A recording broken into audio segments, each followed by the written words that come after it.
hey, we're going to go into God's Word here in just a second. We're not going to put it on the screen right now, but if you could do me a favor and go to John chapter 6, and we're going to head there. And while you're turning there, I want to give you a little bit of context before we get up to the verses that we're about to read. John chapter 6, and let me give you just some context here. All right, so Jesus is traveling around from town to town, and he's preaching. Obviously, he's a phenomenal communicator. It's something new for his day with just how well and articulate he is just talking about a way, then modeling and how we should live our life. And also, not just in communication, but he's going around and he's performing miracles and doing wonderful things. And man, the dead are coming back to life. They're being raised. And people that are blind are being able to see again. The deaf are being able to hear again. And there's just healings taking place and miracles taking place. And it's so good. And the thing is that when Jesus is doing these things and he's traveling from town to town, each place he goes is getting larger and larger. The crowds begin to get larger and larger everywhere that he goes. Every town he goes to, it seems like there's more and more people. They want to see who this Jesus is. They want to see what healing or miracle he might do next. There's also food that's there. Come on. Anytime you hear about free food, you're like, I'm there. Come on, some of you, maybe you came to wait because you heard about free food or something that was free. And Jesus is going around, and oftentimes there would be food as well. And so I think it's important for you to know that, because here's why. Jesus, at this point, up until this point, he begins to say here in John chapter 6 some pretty, I'll just be honest, some kind of strange things. He starts to say some things like this, like eating of his flesh, drinking of his blood. And as he begins to talk like this, people just kind of begin to leave. Like, he's outside, he's preaching at this town, and he's talking like this, and one by one, people just begin to get a little bit, that's kind of strange, and they just begin to leave, and there's people that are in this huge crowd just kind of walking away. And Jesus is talking to them, and sometimes people would show up maybe for the food, but what Jesus was really trying to communicate is that you don't need so much this food that can fill your stomach as much as you need what's from my heart that you can fill your soul. It's not so much about what's in my hands that can feed your stomach. It's about what's in my heart that can feed your soul. But people weren't quite understanding this. And so in verse 66, we're going to read verse 66 through 69. It says this: "From this time, many of his disciples turned back and no longer followed him. 'You do not want to leave too, do you?' Jesus asked the 12. Simon Peter answered, 'Lord, to whom shall we go? You have the words of eternal life. We believe and know that you are the Holy One of God.'" And so here Peter is. He's talking, and there's such a dependence in his words. Everyone's leaving. Even some of the disciples began to abandon Jesus and begin to walk off, it says. And he turns to them, and I can just imagine if Jesus were in a room like this and he began to talk like he was talking, people were getting up and leaving. They'd be going through the doors, and I can kind of see him turning around and saying to the guys, "Are you also going to leave?" And he says back to him, "No, where else would we go? What else would we do? Like, we've given up everything. We're traveling with you. We don't even know what we do." Peter has a complete dependence on Jesus. And tonight I want us to learn from this attitude what it means to have complete dependence on God. I think it's so important, and it's something that we can learn from what Jesus gives us in his word, but also what Peter models through God's word. Are you ready for tonight? Man, I'm excited. We're just about to get in. Would you join me in praying tonight? Father, I pray, God, that you would speak through your word, God. You'd give us a fresh perspective. God, I pray, Lord, that we would learn what it means to have complete dependence on you, God. There's other things that we can turn to, other things that we can look to. But, Father, I pray that we would see, understand, and hear, God, what it means to have a dependence on you through your word. Holy Spirit, speak through me to every heart, every mind tonight. In Jesus' mighty name, amen. I've titled tonight's message, if you're taking notes, Living in Dependence. 3 words, living independence. As humans, we crave independence. We absolutely long for independence. For most of us, a major independence desire was to get our first car. Like, it was like, man, I can't wait to get my own car. I can remember growing up, and I would ask my mom to take me places, and I don't know about you, but I was that type of kid that was kind of like a little bit somewhat embarrassed of like my mom. So like I'd have her drop me off far or something like that. I don't know. I love my mom to death. Like it was, I know you're judging me so bad, and you're going to do it more as I get into this, but I was that guy that like just wanted to get dropped off far or whatever. And that was nice when she would say yes, but there was also a lot of times when I'd ask my mom to take me somewhere, and my mom would say no. And like many of you, my response would be, I can't wait to get my own car. I can't wait to be able to get my own car, be able to drive where I want to, and be able to do all these things. Eventually, I did get my own car.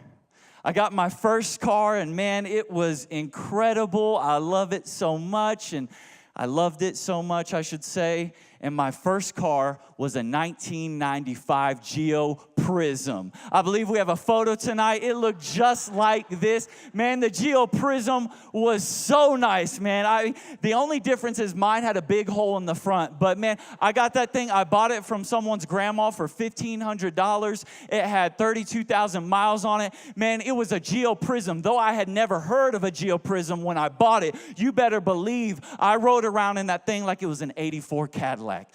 You're like, why, Nate? Listen, I'm from Houston, okay? Like, that's just how we ride sometimes. You know, hey, Paul Wall, Mike Jones. Who? Mike Jones, Chameleonaire. Listen, Paul Wall went to my high school. You better believe I rode around like I had an '84 Caddy, okay? Like, I was sitting way far back in the Geo Prism, and people would drive by, look at me laughing. I'm like, what? Would you get your car for $1,500? Didn't think so, all right? And anytime I got on the freeway, I'd be riding in Houston on 290 back home from school. I'd be driving with some of my friends. And anytime I was on the freeway, I'd get up to 55 miles per hour. That thing would start shaking violently. Like, it was so loud. Like, I thought the engine was just going to fall out onto the concrete, like as I was driving on the freeway. And it was so awkward because I'd be driving with my friends. My friend would be in the passenger seat, other friends in the back, and we'd be driving just yelling, hey, where do you want to go eat? Taco Bell. What? Taco Bell. Awesome. Like, we were just yelling back and forth when we're on the freeway because it was just that loud. But man, I loved that ride. I got my first car. I felt so independent when I got my first ride. Had to pay for the gas. Got a job at a golf course. Started just paying for the gas. That was really nice, too. When I got that car, it was like $20 to fill that thing up. It could go forever, too. And eventually, I took another step of independence. After I got my first car, graduated high school, I moved out of the house, went to college when I was 18. And then, shortly after arriving on campus, I had what I would call an independence crisis. Like an independence crisis. I had to call my mom. This is where I was talking about. You're going to start judging me as we go on. I had to call my mom. I was on the campus for less than 3 days. I went and I got some of my clothes and I took them down to the laundry room. And I started looking at all the knobs and I was like, what on earth? Like, what? Hot, cold, cold, cold, warm, cold, lukewarm, go to hell. I don't know what all these knobs are supposed to mean. Like, what is this? Like, this is insane. And so I called Mom and said, Mom, listen, she's like, how you doing? I'm like, great. Hey, listen, quick question, Mom. How do I do the laundry? Like, it was so embarrassing. I had to sit there and I'm like taking notes for every time. I'm like, got it. Okay, awesome. Okay, perfect setting. Okay, awesome. It's not going to shrink too much. Okay, no shrinking. Okay, all right, perfect. All right, cool. And then like that's how it went. Had an independence crisis. Had to call my mom. And then I can remember another independence crisis. I was living in Dallas and I was going to drive back home. And the roads weren't in the best condition. It was snowing, which, like, if it snows in Texas, like, it's not that serious. But I kind of felt like, hey, I don't want to be driving in these conditions. I'd rather just stay at home and play some Madden and eat some pizza or whatever. But I had another independence crisis, and my mom called me. It was Christmas Day. Like, so sad. Like, what, you're playing Madden on Christmas as a grown man by yourself. Awesome. And my mom called me to see how Christmas was going. Hey, how's your Christmas going? Yeah, depressing, okay. And she said, what have you eaten so far? And I said, I've had 2 bowls of Fruit Loops, a peanut butter and jelly sandwich, a Hot Pocket, and I'm currently in the drive-thru line at Jack in the Box because it's the only place that's open on Christmas. I can't cook. Praise God that I married a wife that can cook, or else I'd still be having an independence crisis. Fellas, if you can't, let me tell you, you can get creative, but more than that, you need to find someone that can cook for you and help you out. That was some of my independence crisis moments. Listen, at some point in your life, you may have had an independence crisis. At some point in your life, you may have thought independence would be great, but then you quickly figured out, you quickly realized that it's not all it's made out to be. It's not so great. And so the big thing that I want to present to you tonight is that independence is not always the objective or goal in your faith like it may be for other things in your life. Independence is not always a goal or objective like it may be for other things in your life. And I want to turn to God's Word and look at a few scriptures. Colossians chapter 1, verses 13 through 14, it says this, "For he has rescued us from the kingdom of darkness and transferred us into the kingdom of his dear Son, who purchased our freedom and forgave our sins." Jesus came down, he purchased our freedom. Galatians chapter 5, verse 1, it says this, "It is for freedom that Christ has set us free." Listen to me. Christ didn't die for your independence. He died for your freedom. There's a difference. Christ didn't die for your independence. He died for your freedom. God did not send his son Jesus here on earth to come and experience one of the most brutal deaths our world has ever seen so that you could look back up at him and say, hey, I appreciate that. I recognize that. Wow, way to go. That's awesome. Thank you so much for that. But I've got this. I've got this. I can do this. Thank you so much. Wow, that must have really hurt. But I can do this. I've got this on my own. No, Christ didn't die for your independence. He died for your freedom. That freedom that goes into your soul, that you can walk and you don't have to be chained down by sins or held in bondage. You can live a life of freedom in Jesus Christ. It's not about independence. It's about freedom. However, our culture promotes independence. You need to grow up. You need to be a man. You need to be a woman. You need to take care of this. You need to take care of that. You need to do this. You need to do that. And what happens when the culture feeds us this? From attitude of our friends, attitude of what's on in music or what's on television, there's just different attitudes that just say, you have to do this. You have to. And listen to me. I think there's some things you should be independent on. But I want to talk tonight about what it means to be living independence in your faith. In your faith. And so often when we hear these things that culture throws at us, we fight to become all these things. We fight to try and be as independent as we can possibly be. Can I tell you, I'm often the worst when it comes to trying to live a life of independence. And I can't fix much of anything. Like I'm telling you, you can talk to some of my friends and they would tell you if they were here, hey, if there's something broken in the house, don't ask Chris. He will not be able to fix it. In fact, he will make it much, much worse. You don't have to ask you could ask my wife. Like, it will be broken more than it was already broke. Like, it is going to be beyond repair if I get my hands on it. Like, there's a 0.2% chance it will get fixed. I can't fix much of anything. However, when a problem arises, when there's something going on, and there's something, someone tells me about an issue, and it doesn't have to do with maintenance or something, or, just getting down and getting some tools or something like that. Like, if it's like a problem, like in life, I feel like I can all of a sudden fix everything.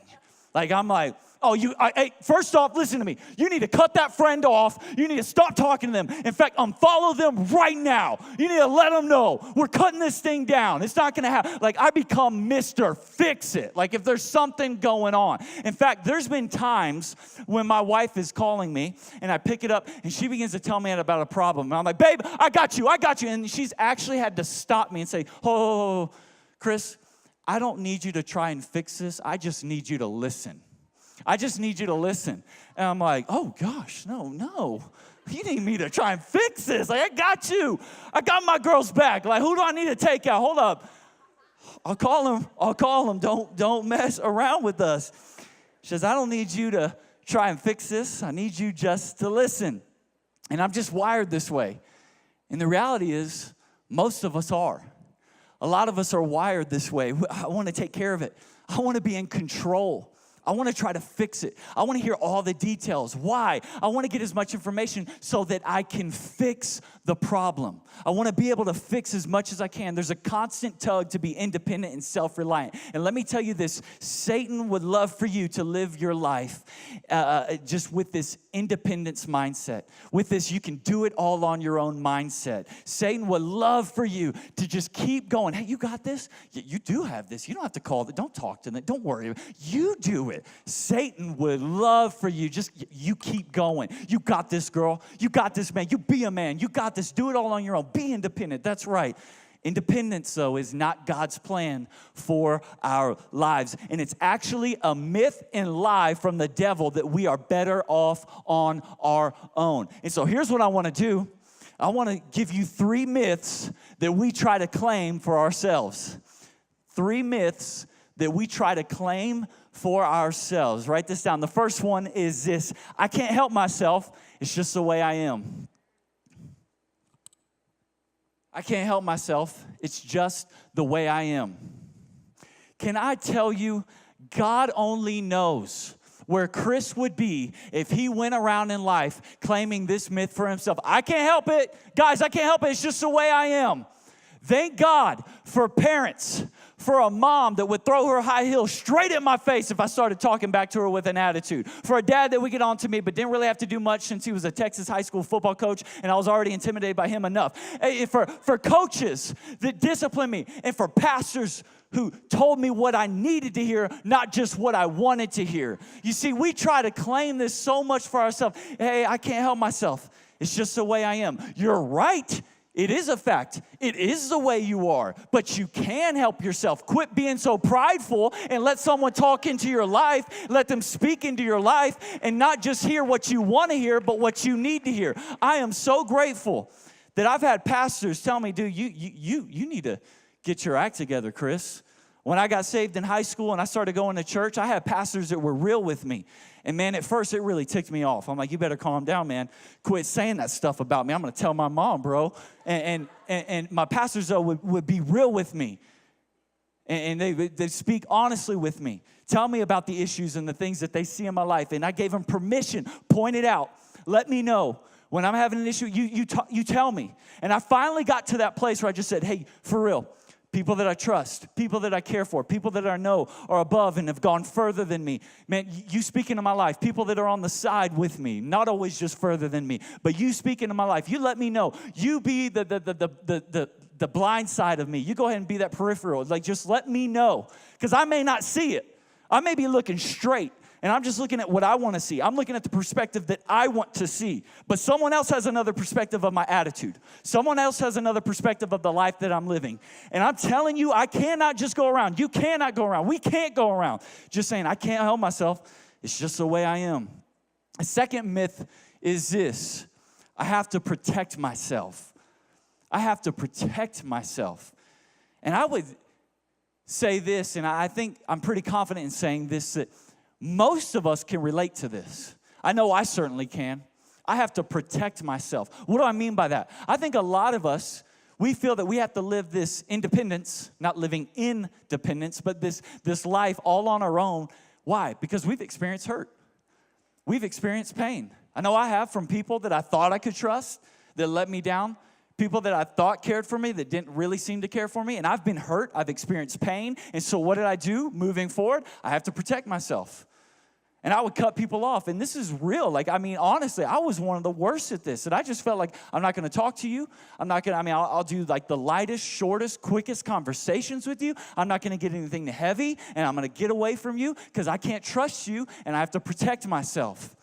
Can I tell you, and I know you may have been hurt. You might say, Pastor Chris, you don't know how they hurt me. You're right. I don't know how they hurt you. But here's what I do know. Though there are people that will hurt you, there will always be problems in this world because people are not perfect. And because people are not perfect, there will be problems. But let me tell you this. People at the root of it all are not the problem. Satan, the enemy, is the problem. And Satan would love to work through every person that enters into your life and speak lies over you and saying they're trying to hurt you. You have to protect yourself. You have to live independently. You have to do it all on your own. Keep going. You remember that time they hurt you. Keep doing that. That is a lie from the enemy that he wants you to believe. And for you to say, I have to protect myself. I know this. Though you may have been hurt, I'm telling you, God has people for your life that are meant to be there to speak hope and healing in a situation that they've experienced that you're going through. And the third myth that we try to claim for ourselves is this: I can take care of myself. I can take care of myself. How many businesses have been started? How many entrepreneurs have said, I want to just kick this thing off and do it all on my own because of an attitude that said, I don't want anybody telling me what to do. I don't want a boss. I don't want any type of authority. And there's nothing wrong with starting a business. There's nothing wrong with being an entrepreneur. But how many people have started because of the framework and the mindset of saying, I got this. I can do it all on my own. And the people who are entrepreneurs, the people who have started businesses, know that even when you try to become your own boss, the government has a way of becoming your boss even when you think you're your own boss. Therefore, you're going to be talking to a lot more people when you start your business or you become an entrepreneur, of people that are going to find a way to become your boss even when you think you have no boss. The issue is that we begin to have an attitude. And like I said, there's nothing wrong with doing that, with starting a business, being an entrepreneur. I think it's incredible. But it's an attitude that starts with, I don't want anybody telling me what to do. I can do this all on my own. I've got this. I can do it all by myself. It's a recipe for disaster. And for Peter, living in dependence on Jesus didn't stop when Jesus left earth. Peter wasn't perfect. Peter spoke very quickly and often, and here he is saying, Jesus, where would we go? And Peter's speaking from his heart. Where would we go? What would we do? I love that. That type of person on the team, someone who you know's got your back, gonna chop someone's ear off and all these things. Like that type of dude. Like, I've always wanted someone like like if I had a team of some, like that Draymond Green type dude, like for Golden State, just this gritty type guy. And we need to pray for the Rockets, by the way, later on. But, I need that Draymond Green crazy type dude. And you're like, well, Peter didn't talk like Draymond Green. Well, you don't read your Bible. Yes, he did. But Peter, living in dependence on Jesus, didn't stop when Jesus left earth. It continued through the church. Acts chapter 2 describes the church that we're a part of today, known as the early church or the first church. Peter was a part of it in a huge way. Why? Remember, Jesus said this to him, you are Peter, and on this rock I will build my church. So how is the church, a.k.a., side note, being the people of the church, not the physical building, how is the church living their life in dependence on God? Let's check it out. Acts chapter 2, verses 40 through 47. It says this, and I'm going to pause maybe a few times. With many other words, he, being Peter, warned them and pleaded with them. Listen to this tone. Listen to this attitude. Peter's warning them. He's pleading with them. It's like this, man, I'm going to get into like a healthy argument, a debate with you. This is what you need to do. Like, that's how important it is. Peter isn't just like calmly talking with them. It's not like a suggestion. Like, knowing Peter, I can see him just getting after it. Like he's just like, man, just intense. Like he's really wanting people to understand how important this is. He's warning them. He's pleading with them. He's saying, save yourselves from this corrupt generation. And what I believe is what he's not doing is he's not suggesting save yourself in an independent mindset. He's actually saying save yourself by understanding how important this is, because if you don't and you continue to live the way you're living, thinking you can do it on your own, you're going for a path that leads to destruction. Listen to me. He's warning them. He's pleading with them. And this is what he goes on to say in verse 41. Those who accepted his message were baptized, and about 3,000 were added to their number that day. And listen to how important this is. And this is just a model. Verse 42, they devoted themselves to the apostles' teaching and to fellowship, to the breaking of bread and to prayer. Everyone was filled in awe at the many wonders and signs performed by the apostles. All the believers were together and had everything in common. They sold property and possessions to give to anyone who had need. Every day they continued to meet together in the temple courts. They broke bread in their homes and ate together with glad and sincere hearts, praising God and enjoying the favor of all the people. And the Lord added to their number daily those who were being saved.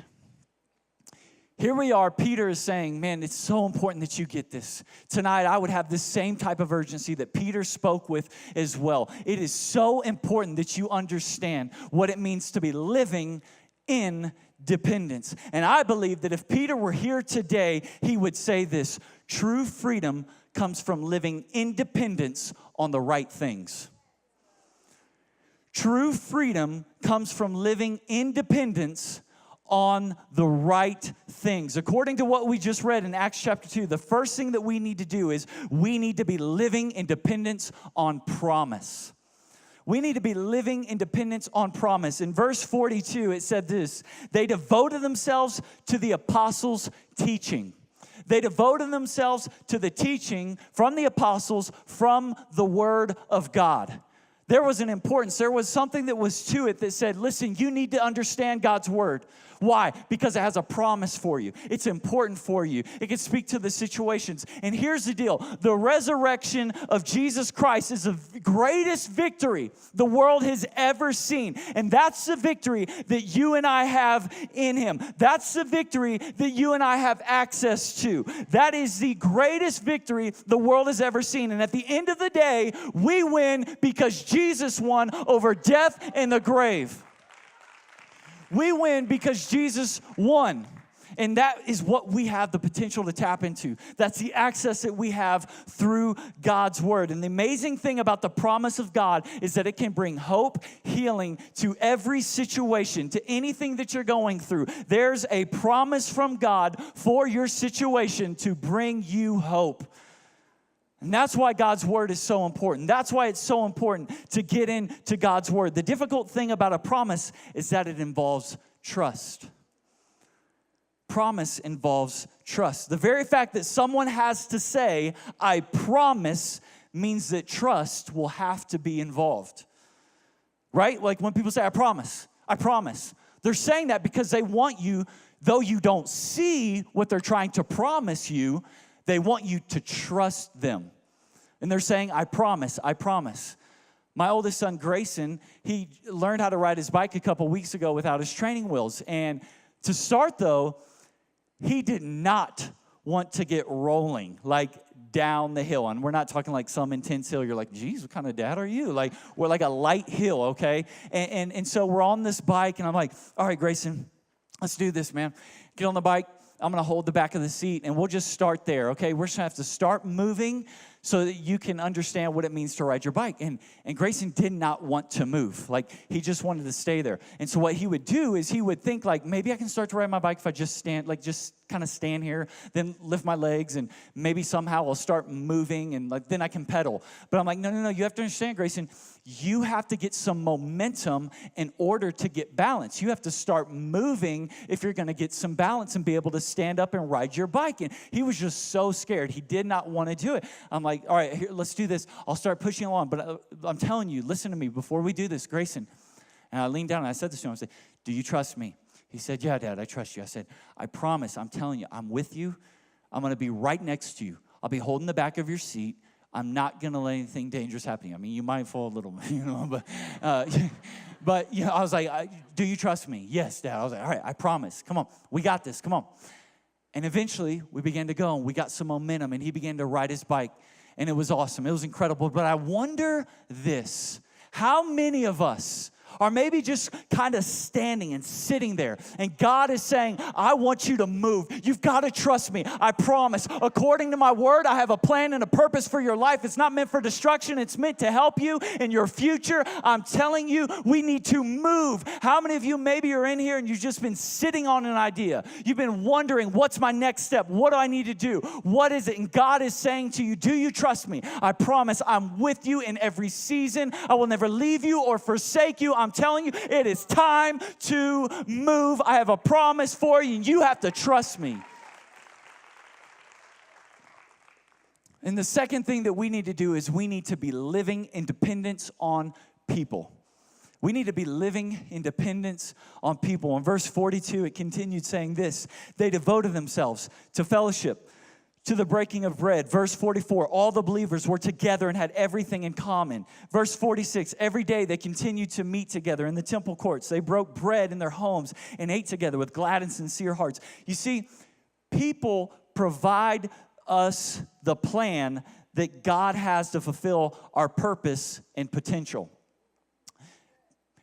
God wants to put some people in our life to provide for us the plan for God to fulfill our purpose and our potential. People are a part of God's plan for our life. Like, God wants to put people in your life for a reason, for a purpose, and we can't isolate ourselves by buying into the myth that we have to protect ourselves from people. We need relationships with people for God to do what He has for us. Even though naturally we're going to try to push these people off, I'm telling you, we have to live in dependence on people. And even though that may be where your greatest pain comes from, I can promise you this: it's where God's greatest plan is. God is saying, I'm telling you, there's people that I want to put in your life that have gone through the experiences that you've gone through. I'm telling you, they've seen it, but they've stepped out of it. And I want to put them in your life, but you're over here thinking you need to protect yourself, and you're trying to push them away. And I'm trying to line up this divine connection for you to be together. That plan is going to happen through people, and it doesn't mean that you're not going to get hurt. It doesn't mean that you're not going to be disappointed at times. It doesn't even mean that you might not be betrayed again, but it's how God designed our lives to work. It's the people that God can do so much through in the most difficult of situations. Verse 43 of Acts chapter 2 goes on to say that all the believers had everything in common. You might have heard that and listen, I do not have everything in common with these people. Neither do I. It's okay. But here's what it actually meant. Most people see that as every part of their life as being the same and having commonality, but that's not the case. What was considered everything actually started with what they had to be most important on, like what was to be most dependent on. And what that was their relationship with God. That was the everything. So when it says everything, it didn't mean all different types of things. It meant that relationship with God, which should be everything, that's what they had in common. That's the thing that was a common denominator for them. And most people that we have in our life, and they're speaking over us, they don't have really the right to be speaking over us. There are some people in your life that are speaking over situations that, if I'm honest, they have no business speaking over. Why? Because they don't have what is that most important thing, that everything in common with you, and that is a relationship with Jesus Christ. And it's about, and I'm not saying that you cut everyone off like that who don't know Jesus. I'm just saying you need to be careful who you allow to speak into your life, who you allow to speak into the situations that are happening. And if you don't have those people in your life, welcome to Wake. Look around. There are people here who genuinely and passionately love Jesus. And I'm telling you, there's people here serving on the dream team who once were isolated and felt like I have to protect myself. I got this figured out. I'm going to do it on my own. But they moved and they stepped out because they knew that God had a promise for them. And now they're serving on the dream team, welcoming you every week and greeting you and encouraging you and lifting you up and helping you. Those are the very people that God wants to place in your life, and you feel like you have to push them off. That's crazy. There are people here that love you, that want to get to know you, that care for you, that want to speak into your life. Keep showing up. Keep getting involved. Keep taking next steps. Be a part of what God wants to do in and through this place. Begin to serve. Begin to do things and get around the people of God. I'm going to just give you a kind of nasty visual here. If I were to chop off my hand, I know it's like sounds nasty. It's weird. It's kind of weird. Here's the deal. It's still my hand. It's still my hand. But if it will never function the way that it was supposed to function. It will never do what it was created to do when disconnected from the body. And God's word has something to say about this. God's word tells us that we are the body of Christ, so we need to get connected to the church to function the way that God created us to. We need to live in dependence on people. I can remember a time when I was out playing football with my friends out in the street. We played tackle in the grass on the sides. Here, that wouldn't happen, but and so we were playing tackle in the grass, and one of my buddies, Richard, tackled my friend Jason in the grass, and Jason dislocated his shoulder. And I can remember just kind of like when I saw it, like it was so nasty, and it was out of place. It was still connected, but it was out of place. It was out of the socket. I had no clue what to do. It was just, it was connected, but it was out of place. Some of us are showing up every single week. We're still connected, but we're out of place. Like we're out of place. We're not where we should be. Come on, you need to understand what it means to have people in your life. Get connected to the body of Christ and understand what it means to be in place and doing what God has called you to do. You can't just be someone that's just kind of, hey, I'm attached, but I'm not really in the place that I should be. You need to get connected and in the place that God wants you to do. Take that step. Be someone who says, man, I'm gonna, even though I don't feel comfortable, I'm gonna serve. I want to be a part of this. I want to just, I'm gonna raise my hand. I'm gonna give my life to Christ. I want to be baptized. Whatever it might be for you, take that next step. And the third and final thing that we need to do is we need to be living in dependence on prayer. Living in dependence on prayer. Verse 42, it says this, very simply, they devoted themselves to prayer. There was a devotion to prayer. And let me tell you this. Sometimes when we think about prayer, we make it super confusing. Prayer is simply this. It's a conversation with God. Prayer is a conversation with God. In some cases, when life is tough, it might be crying to God. It might be, in some cases, yelling at God. Prayer, though, is the link to our relationship with God. Prayer is that link. Prayer is what keeps us attached in our relationship with God. Prayer is what helps it go from what might just be seen as reading your Bible, studying, which are all great things. I already talked about it with promise. We should be living in dependence on promise. But it takes it from, okay, possibly just reading and this kind of becoming like a religious thing to prayer. It solidifies and brings it into relationship. It's that link. It's that connection that we have with God. And listen, prayer can be 5 seconds here, 30 seconds there, walking to your class, in the hall of your workplace, on your way home from school or work, or wherever you are. Listen to me. Jesus is with us wherever we are. We might as well be talking to him while we're here. If he's with us wherever we are, we might as well be talking to him wherever we go. He says he's with us always. And that's why I said it could be 5 seconds here, 20 seconds there. It could be driving in your car. Don't close your eyes. Who knows where it will be, but God is with us. Spend time talking to him while you can. And the band can make their way up, but I want to give you 3 P's to encompass prayer. 3 P's to encompass prayer. The first one is this: praise. Praise. If you are here for worship, which I would always recommend, Make sure that you're here on time at Wake for worship. Don't miss out on worship. It is incredible, man, and this isn't to sound like competitive or something like that, but our worship team, really in every ministry here at Copper Point, is second to none. God has blessed us some amazing, amazing team. But if you were here for worship, you were praying. You were praying. As you sing his praise, you're communicating to him. You're talking with him. And as we pray, here's a couple benefits. And this is the second P, presence. Presence. Prayer ushers in the presence of God. No matter what you're facing, no matter what you're going through, no matter what you're dealing with, the presence of God can change everything in a moment. The presence of God can change everything in a moment.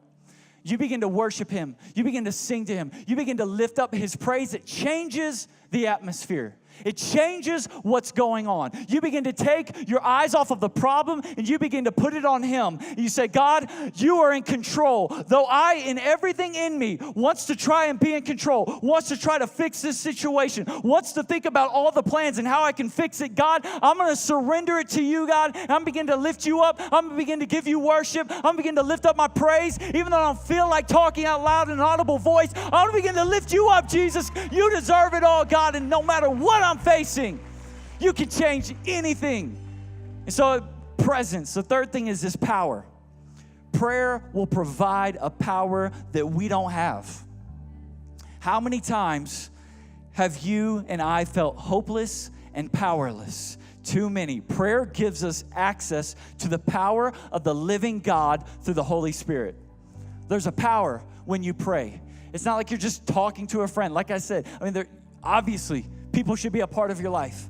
But even more than that, we tap into a power when we begin to communicate to our God, the one who can change all things.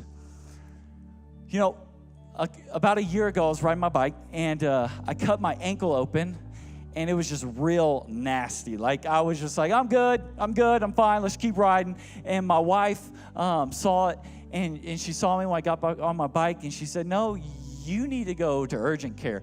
I was like, maybe for a tetanus shot, but other than that, I'm good. Like, it's not that bad.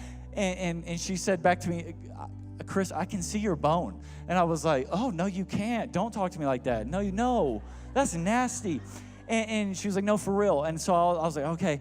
So I went to urgent care, and I was still, like, my wife wasn't with me. I was trying to just tell her, like, don't worry about it. I never had stitches. Like, I'm good. I don't need stitches. Like, let's not do this thing. Just give me a tetanus shot because I'm a little worried the chain's all rusty and nasty, and, we'll just get a shot and call it good. And she said this, no, I can see your bone. I was like, really? Oh, that's kind of cool. Take a picture. Like, and here's the thing. I needed someone, so I went and got the care that I needed. Prayer, there are situations in your life where you need something. You're calling on God, and you're needing something. And so you go to him in prayer. Then there's this other thing side of prayer where, like, with my vehicle, for instance, I get my oil changed at the recommended mileage that your oil should be changed. However, I can remember riding with my buddy Aaron one time in high school, and everything about his car just sounded horrible. Like, sorry, Aaron, if you're watching this on YouTube, but, like, it was terrible. Like, when he got in the car, like, the door sounded awful. When he started the car, it sounded awful. Like, when he moved gears into drive, it sounded awful. When he put the thing in reverse, it was awful. Like, when I looked at the dashboard, I thought awful. Like, everything about it was just so bad. So I said to him, Aaron, like, I fear for my life when I'm in your vehicle, bro. We got to hop in my Prism and do this thing. Like, why are you doing this to yourself? And he's like, no, we're good. I was like, bro, for real, like, when's the last time you got your oil changed? He said, I can't remember. I said, you can't remember? Like, let's do this. Like, give me a gauge here. We talking like plus or minus, 6 months. He's like, plus. I was like, okay. Plus or minus a year, plus or minus like a year and a half. He's like, probably right under a year and a half. I was like, bro, that's why your car sounds the way it sounds. It's so bad. You see, prayer, man, it's what gets us in tune with God. It's that thing that helps us keep running. It's that thing, though you may not even need anything, Some of us go to him and we're saying, this is what I need. But I'm telling you, some of you are running around and you haven't talked with God and you're wondering, there are some signs in your life. There are some noises. There's some things going on that should not be going on. And God is saying, hey, I want to meet with you, but I can't fix what you fake. You keep acting like it's all good. You keep putting the mask on. I said, I want to do something in your life when you show up to wait tonight, but you're saying I'm good. Aaron could have been like, I don't know. I don't change my oil. That's your problem right there. God says, I want to meet with you. I want to change your life. I want to do incredible things in and through you, but you're over here putting a fake on like you've got it all together when I want to speak hope and healing into your situation through worship, through wherever it might be in your car tonight when you head home. I'm telling you, I want to do something in your life, and I can't imagine people who don't know Jesus going through these things without tapping into prayer. And the reality is, that was me. Before I knew Christ, I began to think, well, what about, like when things happen in my life, and I feel like God didn't answer my prayer the way I wanted him to, because that's happened to me. And I've been frustrated at God. I've been angry at God. God, why did this happen? But the reality is this, even before I had a relationship with God, there were things that came up against me. There were things that I did not want to happen. There was hurt and pain, real pain that I experienced before I even knew Jesus. The reality is this, the pain will come. But Jesus said this, in this world, you will have problems. You will have difficult situations, but take heart because I have overcome the world. Your relationship with me and the promise that I have for you is a rock for your foundation. Quit being on sand and thinking that you've got it on your own. I'm telling you, there is a foundation through God's promise, through God's people, and through prayer. Living in dependence on the right things. Promise, people, and prayer.